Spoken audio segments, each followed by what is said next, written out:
Ακριβώς όπου πάνω υπάρχει αρχαία οχύρωση, ένα βυζαντινό κάστρο και εδώ κάτω βρέθηκαν αρχαία και εργαλεία και βυζαντινή από την Νεολιθική. Ήταν 5.000 χρόνια. Ήταν χώρος που κατοικούσαν κυρίως οι γυναίκες και αγώνες εργασίας, ήταν μια ασφαλή θέση. Ο τροχός έγινε το 1930, γινόταν στη δύναμη του νερού, έπαιρνε με το σκληρό και κάτω από σκληρό. Αυτός είναι το κορμό του Νότια.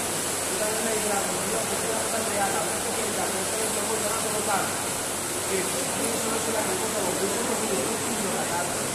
Και πέρασαν οι βίτες και τους βρέθηκαν μέσα από το σπίτι. Στα αρχικά του